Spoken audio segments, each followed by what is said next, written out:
Hi, I'm Bob Tabor with www.learnvisualstudio.net. So up to this point, you've been sitting back and watching me do all the heavy lifting here. You're all cozy and relaxed, and you might even have your feet kicked up on your desk. Well, now it's your time to struggle. And struggle is good. It's how you learn. No struggle, no learning. So if you're already familiar with XAML, this might go smoothly. If you're not, then this might be a little bit more challenging for you, but challenge is good. It might take you 30 minutes, an hour. You might have to go back and re-watch some videos or reference MSDN for some help, but I think you can do this based on what we've already learned so far. There's actually 3 challenges in a row, and they're all related to layout, what we've already learned. And so this first challenge I'm calling the Laudable Layout Challenge. And you can see that we're building a simple app, only the user interface. We don't have any functionality in this app whatsoever. It just has, first of all, one grid and a grid only. That's part of the requirements. We'll talk about them in a moment. And you can see that we're just capturing in text boxes the first name, last name, and the email address for a sales prospect. And then we have a save button. And again, it doesn't do anything at all.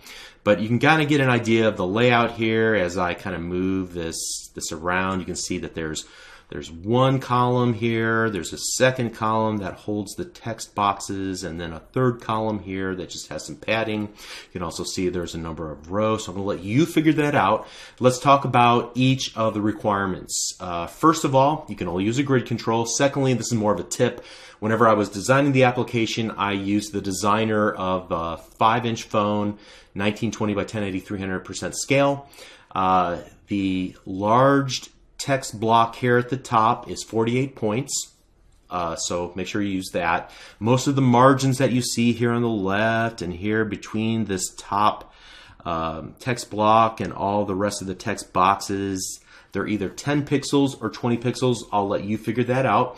And then the text blocks for the first name, last name, and email address should be centered vertically in the row, and I'll show you what I mean by that. Presumably this is a row here at the very top, and you can see that the text box is butted up at what appears to be the top of the row, and then there's some spacing below it.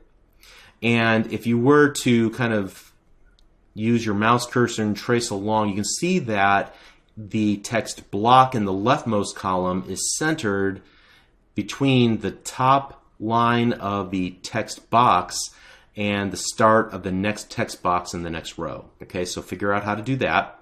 Now, this is the tricky part here, number 6. You're going to need to figure out how to allow your text block to span multiple columns.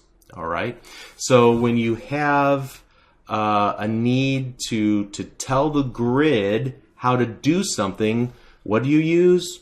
Use an attached property. So you should use IntelliSense to figure out the correct attached property to make your text block span multiple columns. All right. If you ever get stuck, you can take a look at this extra little screenshot that I provide as guidance. All right.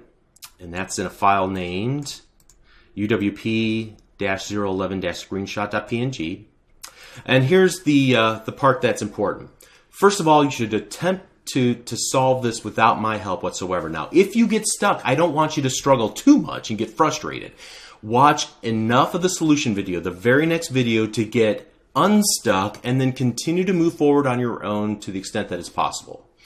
And then after you finish and successfully complete the challenge, you will not only feel victory, but you will also then want to watch the solution video in total so that you can compare the way that you approach this challenge versus the way that I approached it.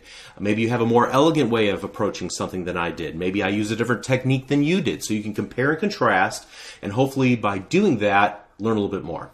And so that's pretty much all I have to say here. Don't cheat. Don't go on to the next video and watch it first. Make sure you struggle. Half hour, an hour maybe, if it takes that. Rewatch videos if you have to, okay? So we'll see what you come up with in the next video, in the solution. See you there.